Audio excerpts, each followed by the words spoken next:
ഇന്ന് നമ്മൾ ചർച്ച ചെയ്യുന്നത് ഇന്ത്യയുടെ പ്രതിരോധ മേഖലയിലുണ്ടായ ഏറ്റവും പുതിയതും എന്നാൽ അതീവ ഗൗരവമേറിയതുമായ ഒരു നീക്കത്തെക്കുറിച്ചാണ്. ലോകം മുഴുവൻ ഇപ്പോൾ ഒരു വലിയ യുദ്ധത്തിന്റെ നടുവിലാണ്. റഷ്യയും യുക്രൈനും തമ്മിൽ നടക്കുന്നത് വെറുമൊരു പോരാട്ടമല്ല, അത് ആഗോള രാഷ്ട്രീയത്തെ തന്നെ മാറ്റിമറിച്ചുകൊണ്ടിരിക്കുകയാണ്. എന്നാൽ ഈ കത്തുന്ന യുദ്ധത്തിനിടയിലും ഇന്ത്യയെ സംബന്ധിച്ച് ഏറ്റവും ആശ്വാസകരമായ ഒരു വാർത്തയാണ് ഇപ്പോൾ പുറത്തുവരുന്നത്. റഷ്യ തങ്ങളുടെ പക്കലുള്ള ലോകത്തിലെ ഏറ്റവും കരുത്തുറ്റ വ്യോമ പ്രതിരോധ സംവിധാനമായ S-400ന്റെ 4ാമത്തെ യൂണിറ്റ് ഇപ്പോൾ ഇന്ത്യയിലേക്ക് അയച്ചിരിക്കുന്നു. ഈ ഒരു വാർത്തയ്ക്ക് പിന്നിൽ വലിയൊരു രാഷ്ട്രീയമുണ്ട്, വലിയൊരു നയതന്ത്ര വിജയമുണ്ട്. എന്താണ് യഥാർത്ഥത്തിൽ ഈ S-400? ഇന്ത്യ ഇതിനെ എന്തുകൊണ്ടാണ് സുദർശൻ ചക്ര എന്ന് വിളിക്കുന്നത്? റഷ്യയിൽ യുദ്ധം നടക്കുമ്പോഴും എന്തുകൊണ്ടാണ് അവർ ഈ ആയുധം ഇന്ത്യക്ക് തന്നെ നൽകുന്നത്? ഇത്തരത്തിൽ ഈ വിഷയത്തെക്കുറിച്ച് നമ്മൾ അറിഞ്ഞിരിക്കേണ്ട എല്ലാ കാര്യങ്ങളും നമുക്കൊന്ന് വിശദമായി പരിശോധിക്കാം. ആദ്യം നമുക്ക് ഈ S-400 അല്ലെങ്കിൽ ഇന്ത്യ വിളിക്കുന്ന സുദർശൻ ചക്ര എന്താണെന്ന് ഒന്ന് ലളിതമായി മനസ്സിലാക്കാം. ഇതിനെ നമുക്ക് ഒരു മിസൈൽ കില്ലർ എന്ന് വിളിക്കാം. സാധാരണയായി ശത്രുക്കൾ ഒരു മിസൈലോ യുദ്ധവിമാനമോ അയച്ചാൽ അത് നമ്മുടെ മണ്ണിൽ പതിച്ചു കഴിഞ്ഞേ നമുക്ക് പ്രതികരിക്കാൻ കഴിയും എന്നൊരു പേടിയുണ്ടായിരുന്നു.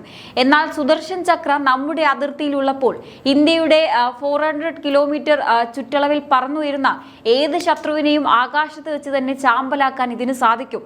ഇതിന്റെ ഒരു യൂണിറ്റിൽ തന്നെ റഡാറുകളും ലോഞ്ചറുകളും മിസൈലുകളും ഉണ്ടാകും. ഇന്ത്യ ഇതിനെ വെറുമൊരു റഷ്യൻ ആയുധമായിട്ടല്ല ഉപയോഗിക്കുന്നത്. നമ്മുടെ ശാസ്ത്രജ്ഞർ ഇതിൽ ഇന്ത്യയുടെ സ്വന്തം നിർമ്മിത ബുദ്ധി അഥവാ ആർട്ടിഫിഷ്യൽ ഇന്റലിജൻസ് സംവിധാനങ്ങളും ഡേറ്റ അനലിറ്റിക്സും GI മാപ്പിങ്ങും ഒക്കെ കൂട്ടിച്ചേർത്തു. അതായത് റഷ്യ നൽകിയ അസംസ്കൃതമായ ഒരു ആയുധത്തെ ഇന്ത്യ ഒരു അത്യാധുനിക സ്മാർട്ട് പ്രതിരോധ കവചമാക്കി മാറ്റി. ശത്രുവിന്റെ കണ്ണ് വെട്ടിച്ചു വരുന്ന സ്റ്റെൽത്ത് വിമാനങ്ങളെ പോലും നിമിഷങ്ങൾക്കുള്ളിൽ ലോക്ക് ചെയ്യാൻ ഇതിന് കഴിയും. ഇനി എന്തുകൊണ്ടാണ് ഈ വാർത്തയ്ക്ക് ഇപ്പോൾ ഇത്രയും പ്രാധാന്യം വരുന്നതെന്ന് നോക്കാം. 2018 S-400 യൂണിറ്റുകൾ വാങ്ങാൻ ഇന്ത്യയും റഷ്യയും തമ്മിൽ കരാർ ഒപ്പിട്ടത്. അതിനു പിന്നാലെ റഷ്യ യുക്രൈൻ യുദ്ധത്തിൽ അകപ്പെട്ടു. സ്വന്തം രാജ്യത്ത് യുദ്ധം നടക്കുമ്പോൾ സ്വാഭാവികമായും റഷ്യ തങ്ങളുടെ ആയുധങ്ങൾ പുറത്തേക്ക് കൊടുക്കാൻ മടിക്കും. എന്നാൽ ഏപ്രിൽ 18 ഇന്ത്യൻ വ്യോമസേനാ ഉദ്യോഗസ്ഥർ റഷ്യയിൽ നേരിട്ട് പോയി ഈ 4ാമത്തെ യൂണിറ്റ് പരിശോധിച്ച് ഉറപ്പുവരുത്തിയിരിക്കുന്നു. റഷ്യയിലുണ്ടായ ആഭ്യന്തര പ്രശ്നങ്ങളും യുദ്ധ സാഹചര്യങ്ങളും ഒന്നും ഈ ഇടപാടിനെ ബാധിച്ചില്ല എന്നത് ശ്രദ്ധേയമാണ്. ഇതിന് പിന്നിൽ പ്രവർത്തിച്ചത് പ്രധാനമന്ത്രി നരേന്ദ്രമോദിയും പുടിനും തമ്മിലുള്ള ദൃഢമായ സൗഹൃദമാണ്. ഈ സ്നേഹ സമ്മർദ്ദത്തിന് വഴങ്ങിയാണ് റഷ്യ ഇന്ത്യയുടെ ആവശ്യം മുൻഗണന നൽകി പരിഗണിച്ചത്. ഇനി നമ്മൾ ഈ സംവിധാനത്തിന്റെ കരുത്തിനെ കുറിച്ച് പറയുമ്പോൾ ഓർത്തു വെക്കേണ്ട മറ്റൊരു കാര്യമാണ് ഓപ്പറേഷൻ സിന്ദൂർ. ആ സമയത്ത് ഇന്ത്യയുടെ പ്രതിരോധത്തിന് നട്ടെല്ലായി പ്രവർത്തിച്ചത് ഈ സുദർശൻ ചക്രയായിരുന്നു. പാകിസ്ഥാൻ ഏകദേശം 4720 കോടി രൂപ മുടക്കി സ്വീഡനിൽ നിന്ന് വാങ്ങിയ അവാക്സ് എന്ന അത്യാധുനിക നിരീക്ഷണ വിമാനങ്ങളെ ഇന്ത്യയുടെ ഈ സംവിധാനം അനായാസം തകർത്തു. ശത്രുവിന്റെ ഡ്രോണുകളെയും യുദ്ധജെറ്റുകളെയും ഇന്ത്യയുടെ മണ്ണിലേക്ക് പ്രവേശിക്കാൻ പോലും അനുവദിക്കാതെ ആകാശത്ത് വെച്ച് തന്നെ നിർവീര്യമാക്കി. പാകിസ്ഥാന്റെ വ്യോമ നിരീക്ഷണ ശേഷിയും പ്രത്യാക്രമണം നടത്താനുള്ള അവരുടെ തന്ത്രങ്ങളും ഇതിലൂടെ തകർന്നടിഞ്ഞു. ഈ തിരിച്ചടി പാക് വ്യോമസേനയെ അക്ഷരാർത്ഥത്തിൽ ഞെട്ടിച്ചിരിക്കുകയാണ്. ഇതിന്റെ ഫലമായി പാകിസ്ഥാൻ തങ്ങളുടെ യുദ്ധവിമാനങ്ങളെ അതിർത്തിയിൽ നിന്ന് മാറ്റി മറ്റ് സ്ഥലങ്ങളിലേക്ക് ഒളിപ്പിക്കേണ്ടി വന്നു. ഇന്ത്യയുടെ സുദർശൻ ചക്രയെ അത്രമേൽ അവർ ഭയപ്പെടുന്നു എന്നതിന് ഇതിലും വലിയ തെളിവ് വേറെയില്ല. ഈ സംവിധാനത്തിന്റെ പ്രവർത്തന രീതിയെ കുറിച്ച് ഒന്ന് ആലോചിച്ചു നോക്കൂ. ഇതിന് 3 സുരക്ഷാ പാളികളാണുള്ളത്. പുറംപാളിയിൽ അതിശക്തമായ റഡാർ കണ്ണുകൾ എപ്പോഴും തുറന്നിരിക്കും. 360 ഡിഗ്രിയിൽ കറങ്ങുന്ന ഈ റഡാർ ഏതൊരു ചെറിയ അനക്കവും തിരിച്ചറിയും. മധ്യപാളിയിൽ ലക്ഷ്യത്തെ തകർക്കാൻ ശേഷിയുള്ള മിസൈലുകളും സജ്ജമായിരിക്കും. ഇനി എന്തെങ്കിലും ഡ്രോണുകളോ മറ്റോ ഇതിനെയൊക്കെ വെട്ടിച്ച് ഉള്ളിലേക്ക് വരാൻ ശ്രമിച്ചാൽ അവയെ തകർക്കാൻ ലേസർ സംവിധാനങ്ങൾ അടങ്ങിയ ഉൾപാളിയും ഇതിലുണ്ട്. പഞ്ചാബിലും ഗുജറാത്തിലും ഇതിനോടകം സ്ഥാപിച്ച 2 യൂണിറ്റുകൾ ഇന്ത്യയെ ഒരു അജയമായ കോട്ടയാക്കി മാറ്റിയിട്ടുണ്ട്. ഇപ്പോൾ എത്തുന്ന 4ാമത്തെ യൂണിറ്റ് കൂടി സ്ഥാപിക്കുന്നതോടെ ഇന്ത്യയുടെ വ്യോമ പ്രതിരോധം പൂർണ്ണമാവുകയാണ്. ഉപരോധ ഭീഷണികൾക്കിടയിലും ഇന്ത്യ സ്വന്തം സുരക്ഷയ്ക്കായി നടത്തുന്ന ഈ മുന്നേറ്റം ലോകത്തിന് തന്നെ ഒരു വലിയ സന്ദേശമാണ് നൽകുന്നത്. അമേരിക്കയുടെ ഉപരോധ ഭീഷണികളെ ഇന്ത്യ എങ്ങനെയാണ് മറികടന്നതെന്ന് പലരും ചോദിക്കാറുണ്ട്. ക്യാറ്റ്സ എന്നറിയപ്പെടുന്ന അമേരിക്കൻ നിയമപ്രകാരം റഷ്യയിൽ നിന്ന് വലിയ തോതിൽ ആയുധങ്ങൾ വാങ്ങുന്ന രാജ്യങ്ങൾക്കെതിരെ അമേരിക്ക ഉപരോധം ഏർപ്പെടുത്താറുണ്ട്.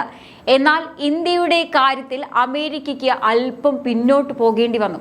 കാരണം ചൈന എന്ന വലിയ വെല്ലുവിളിയെ നേരിടാൻ ഇന്ത്യയെ പോലൊരു ശക്തമായ പങ്കാളി അമേരിക്കയ്ക്ക് അത്യാവശ്യമാണ്. ഇന്ത്യയുടെ ഈ തന്ത്രപരമായ നീക്കമാണ് യുക്രൈൻ യുദ്ധത്തിനിടയിലും S-400 ഇന്ത്യയിലേക്ക് എത്തിക്കുന്നത്. ഇനി മറ്റൊരു പ്രധാന കാര്യം, എന്തുകൊണ്ടാണ് ഇന്ത്യ ഈ സംവിധാനത്തിന് ഇത്രയധികം പ്രാധാന്യം നൽകുന്നത് എന്നതാണ്. നമ്മുടെ അതിർത്തി പങ്കിടുന്ന ചൈനയ്ക്കും പാകിസ്ഥാനും ഇതിനോടകം തന്നെ അത്യാധുനിക യുദ്ധവിമാനങ്ങളുണ്ട്. പ്രത്യേകിച്ച് ചൈനയുടെ J-20 പോലുള്ള സ്റ്റെൽത്ത് വിമാനങ്ങൾ റഡാറുകളിൽ പെടില്ലെന്നാണ് അവർ അവകാശപ്പെടുന്നത്. എന്നാൽ അത്തരം വിമാനങ്ങളെ പോലും കണ്ടെത്താൻ ശേഷിയുള്ള റഡാറുകളാണ് S-400-ലുള്ളത്.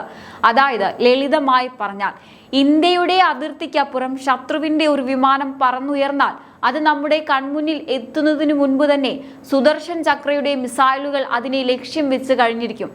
പഞ്ചാബിലും ഗുജറാത്തിലും സ്ഥാപിച്ച ഇന്ത്യയുടെ 2 സുദർശൻ ചക്രകളെ മുച്ചൂട് നശിപ്പിക്കാൻ പാകിസ്ഥാൻ ശ്രമിച്ചിരുന്നു, പക്ഷേ വിജയിച്ചില്ല. കാരണം ഈ 2 സുദർശൻ ചക്രകൾ കാരണം ഇന്ത്യയിലേക്ക് ഒരു മിസൈലും യുദ്ധവിമാനങ്ങളും അയക്കാൻ കഴിഞ്ഞില്ലെന്ന് പാകിസ്ഥാൻ അറിയാം. അതുകൊണ്ട് തന്നെ സുദർശൻ ചക്രയെ പേടിച്ച പാകിസ്ഥാൻ അവരുടെ യുദ്ധവിമാനങ്ങളെയും വ്യോമ പ്ലാറ്റ്ഫോമും മറ്റ് സ്ഥലങ്ങളിലേക്ക് മാറ്റിയിരുന്നു. അത്രയ്ക്ക് പാകിസ്ഥാൻ സുദർശൻ ചക്രയെ ഭയക്കുകയാണ്. ഇന്ത്യയുടെ പടിഞ്ഞാറൻ അതിർത്തിയും വടക്കൻ അതിർത്തിയും ഏറെക്കുറെ സുരക്ഷിതമായി കഴിഞ്ഞു. ഇനി അടുത്തായി വരാനിരിക്കുന്ന 5ാമത്തെ യൂണിറ്റ് കൂടി എത്തുന്നതോടെ ഇന്ത്യയുടെ വ്യോമ പ്രതിരോധം ലോകത്തിലെ തന്നെ ഏറ്റവും ശക്തമായ ഒന്നായി മാറും. ഇനി ഇതിനൊപ്പം തന്നെ ഇന്ത്യ സ്വന്തമായി വികസിപ്പിക്കുന്ന കുഷ എന്ന മിസൈൽ പ്രതിരോധ സംവിധാനത്തിന്റെ ജോലികളും പുരോഗമിക്കുകയാണ്. അതായത് വരും വർഷങ്ങളിൽ റഷ്യൻ സാങ്കേതിക വിദ്യയും ഇന്ത്യയുടെ തദ്ദേശീയമായ കഴിവും ചേരുമ്പോൾ ഭാരതത്തിന്റെ ആകാശം ശത്രുക്കൾക്ക് കടന്നുകയറാൻ കഴിയാത്ത ഒരു കോട്ടയായി മാറും. റഷ്യയെ സംബന്ധിച്ചിടത്തോളം ഈ ഇടപാട് അവരുടെ സാമ്പത്തിക മേഖലയ്ക്ക് വലിയൊരു ആശ്വാസമാണ്. ഉപരോധങ്ങൾക്കിടയിലും ഇന്ത്യയെ പോലൊരു രാജ്യം തങ്ങളുമായി വ്യാപാരം തുടരുന്നത് അവർക്ക് ലോകത്തിന് മുന്നിൽ ഒരു വലിയ കരുത്താണ് നൽകുന്നത്.